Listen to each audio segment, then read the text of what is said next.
Então, irmãos, eles olham para Efésios capítulo 2, versos 5 ao 9, justamente ali que tem tão grande revelação, né? Não é em Efésios 2 que tem tão grande revelação? Vocês não conhecem as duas casas de Israel? Efésios 2, conectado com Osés, conectado com Zacarias, com Ezequiel, com vários outros pontos da Bíblia. Mas eles não veem isso, eles não olham isso, eles olham outra coisa. Então eu não fico feliz em gravar vídeo de calvinismo, anticalvinismo. Porque isso prende, toma seu tempo, você fica dando volta em coisas que você olha e fala, questões loucas. Mas tem irmãos crendo nisso, né? Tem que ensinar. Tem milhares que creem nisso e não conseguem chegar. Então eu fico pensando, meu Deus, por isso que o pessoal não avança. Porque fica preso nisso. Fica preso em querer defender isso daí. Esse lixo. Calvinismo é lixo. Então, não avança, não conhece mais nada. Porque você acha que esses homens calvinistas não conhecem a revelação e o mistério das duas casas de Israel? Porque o calvinismo bloqueia a mente. Então eu tenho que falar, né? Eu não vou ficar preso nisso. Mas uma temporada eu venho, falo, outra temporada eu vou avançar. Porque quem fica em calvinismo é semelhante a um barco que joga âncora, fica ali encalhado, não sai dali. Então, Efésios, capítulo 2, a partir do verso 5, Paulo fala, pela graça sois salvos, não por obras para que ninguém se glorie. Certo? 2 vezes. Portanto, pela graça sois salvos. Aí o que eles enxergam? Que havia um grupo de pessoas lá no tempo do apóstolo Paulo, ele escreveu essa carta quando estava preso, então ele detectou um grupo de pessoas que estava pregando assim, irmãos, nós não somos salvos pelo mérito de Cristo, nós somos salvos pelas nossas obras. Cristo pode até ter vindo, morrido, mas nós não somos salvos por isso. Nós somos salvos porque nós praticamos boas obras. Aí Paulo olhou isso e... Não, pela graça sois salvos, senão vocês vão se gloriar. É pelo sacrifício de Cristo, como é que vocês estão pregando ao contrário? É isso que eles interpretam. Olha a mente. Que criancinha na fé, né? Olha para o contexto. A expressão obras da lei não vai aparecer ali em Efésios. Sim, mas ali ele está falando de obras da lei através da circuncisão. Os calvinistas precisam de um ensinamento desde o começo da Bíblia. Tudo de novo. Por que a prova disso é que eles não explicam as festas, não explicam obras da lei, não explicam nada disso. No tempo do apóstolo Paulo não tinha Novo Testamento formado, tinha templo onde se fazia sacrifícios, tinha sinagogas espalhadas por todos os lugares. E quem estava dentro dessas sinagogas? Judeus. Pregando quem? Jesus? Não, Moisés.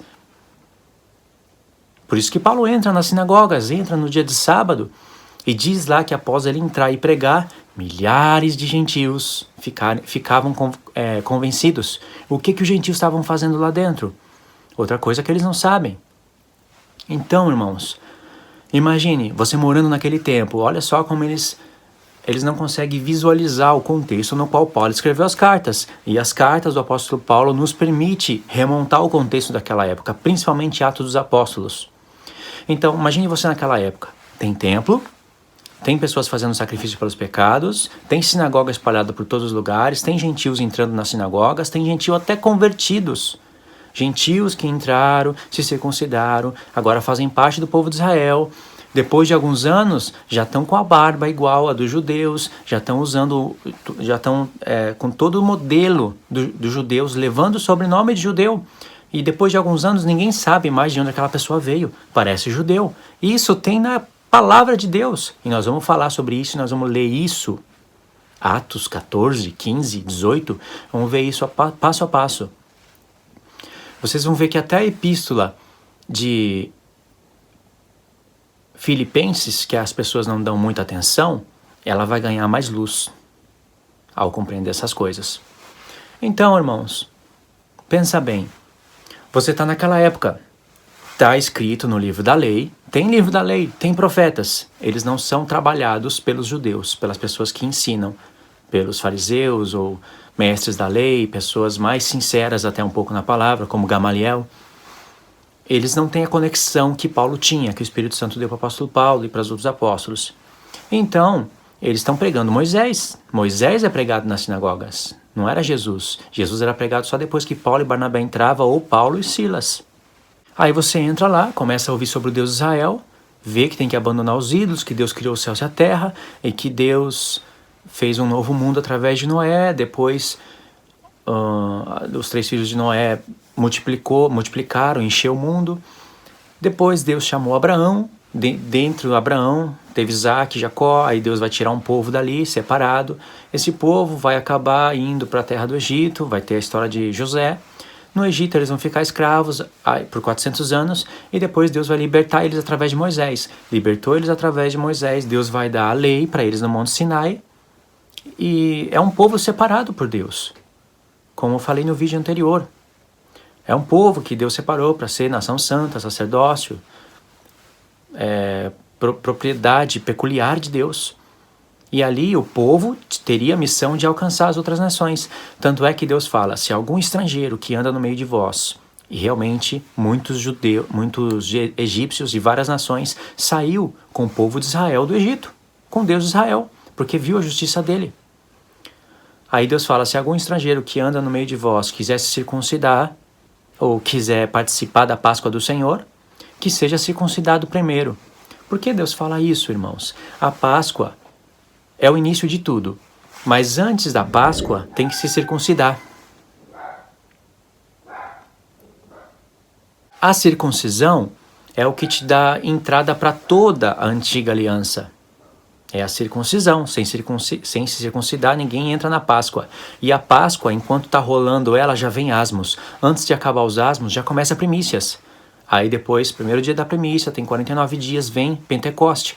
Uma festa é um gancho para outra. As 4 primeiras festas, elas estão todas conectadas. Não acaba uma e já começa a outra. Agora, as 3 últimas, elas são um pouquinho separadas pelas datas. Mês 7, dia 1, apenas um dia.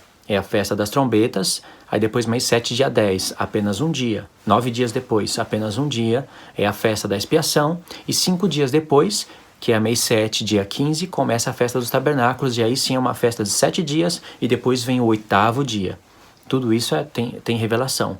Então, a Páscoa, quem entrar na Páscoa participa de todo o resto das festas, mas para isso precisa ser circuncidado primeiro.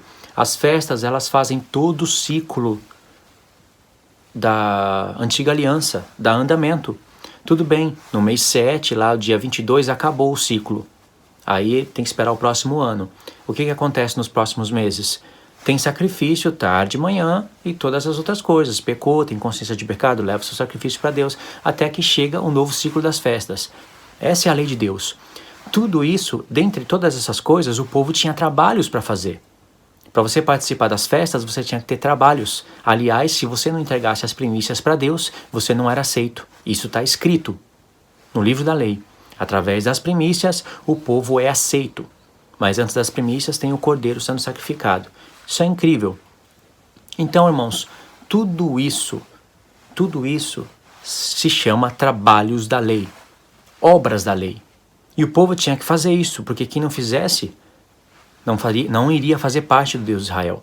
E quem entrasse para fazer parte do Deus de Israel e abandonasse essas coisas, Deus iria eliminar essa pessoa do povo. Tanto é que no dia da expiação, que é o dia mais importante, é o único dia no qual Deus é severo e fala, se alguém fizer uma obra nesse dia, eu vou extirpar a pessoa do povo. Se alguém não se humilhar também, eu vou deletar essa pessoa do povo. Eu mesmo vou contra ela. Não é o povo todo, é a pessoa, individualmente.